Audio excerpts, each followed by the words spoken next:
نحمده ونصلي على رسوله الكريم اعوذ باللہ من الشیطان الرجیم بسم اللہ الرحمن الرحیم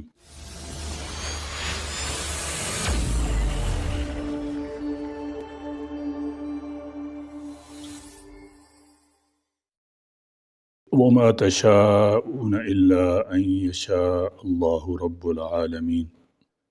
تمہاری چاہت اس وقت تک مکمل نہیں ہو سکتی جب تک دونوں جہانوں کے رب کی منشا اس میں شامل نہ ہو جائے۔ انسان اپنے دل و دماغ میں یہ بات اچھی طرح بٹھا لے اور اس پر یقین کر لے کہ جو کچھ ہوتا ہے وہ اللہ تعالیٰ جل شانہ کے حکم سے ہوتا ہے۔ نفع و نقصان کی مالک مختار صرف اللہ تبارک و تعالیٰ کی ذات ہے۔ کامیابی دلانا اور ناکامی سے بچانا اسی کے قبضہ قدرت میں ہے۔ اس کے چاہنے سے ہی عزت ملتی ہے اور وہی ذلت و رسوائی سے بچا سکتا ہے۔ رزق روزی اس کے اختیار میں ہے، دکھ سکھ اسی ذات کے ہاتھ میں ہے۔ زمین و آسمان اور کائنات کے ذرے ذرے میں اسی کی بادشاہت کار فرما ہے۔ قرآن کریم نے اس بات کو یوں سمجھایا ہے وَمَا تَشَاءُونَ إِلَّا أَن يَشَاءَ اللَّهُ رَبُّ الْعَالَمِينَ۔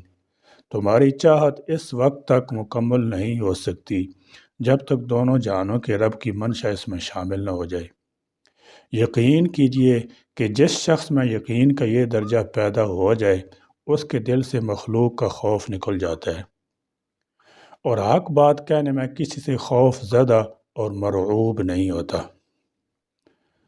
اللہ تبارک و تعالیٰ کی قدرت پر یقین رکھنا۔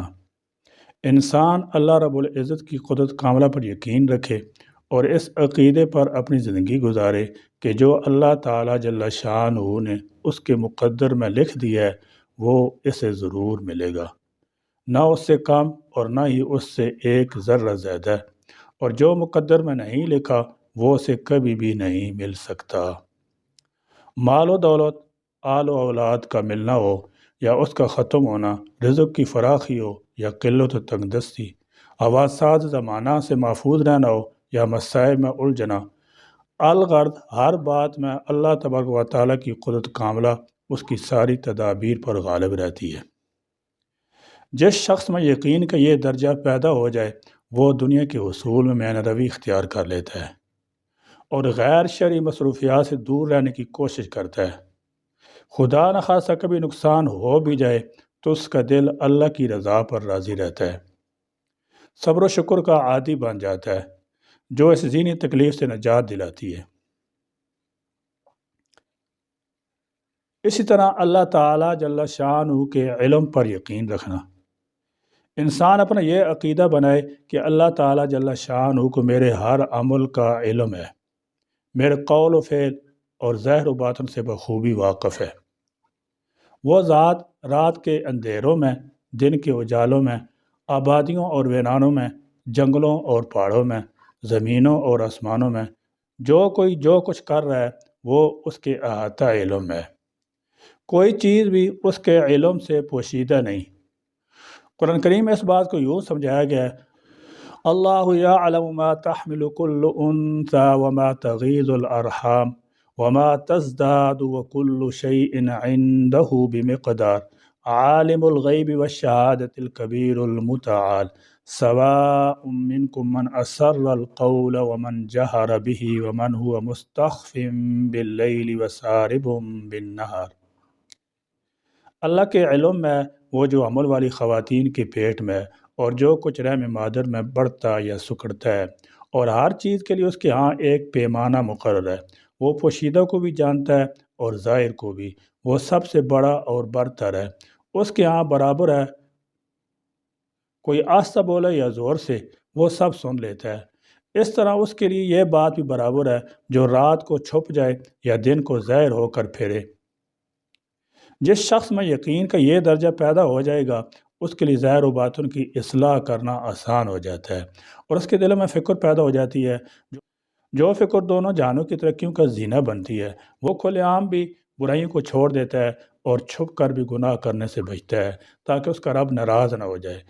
جس شخص میں یقین کا یہ درجہ پیدا ہو جائے وہ عبادت خداوندی اور اطاعت نبی پر چل پڑتا ہے، اپنے نامہ اعمال سے گناہ کو ختم کرنے کے لیے روزانہ توبہ کرنے لگ جاتا ہے۔ مزید یہ ہے کہ اس کا دل ہر وقت اللہ کی یاد میں رہنے لگتا ہے۔ یقین کہ یہ درجے حاصل کرنے کے لیے ہمیں سنجیدگی سے فکر کرنے کی ضرورت ہے۔ اللہ تبارک و تعالیٰ کے بارے یہ بنیادی عقائد رکھے جائیں۔ نمبر 1، وہ ذات بغیر ابتدا کے ہمیشہ سے موجود اور بغیر انتہا کے ہمیشہ فنا سے محفوظ ہے۔ نمبر 2، وہ اپنی ذات اور صفات خاصہ میں اکیلی ہے، اس کا کوئی شریک نہیں۔ نمبر 3، وہ ذات صمد ہے، یعنی جس کا ہر کام مخلوق کے بغیر ہو جائے اور مخلوق کا کوئی کام اس کے بغیر نہ ہو۔ نمبر 4، وہ ذات ایسی ہے کہ جو نہ خود کسی کی اولاد ہے نہ اس کی کوئی اولاد ہے۔ نمبر 5، وہ ذات ہر چیز پر قدرت اور مکمل اختیارات رکھنے والی ہے۔ نمبر 6، وہ ذات عالم الغیب و شہادہ ہے۔ غیب سے مراد وہ باتیں ہیں جو مخلوق کو بغیر اطلاع کے معلوم نہ ہوں، اور شہادت سے مراد وہ باتیں ہیں جو مخلوق کو اطلاع کے ساتھ معلوم ہو جائیں۔ نمبر 7، وہ ذات ہر جگہ حاضر ناظر ہے۔ نمبر 8، وہ ذات تمام مخلوقات کی خالق اور مالک ہے۔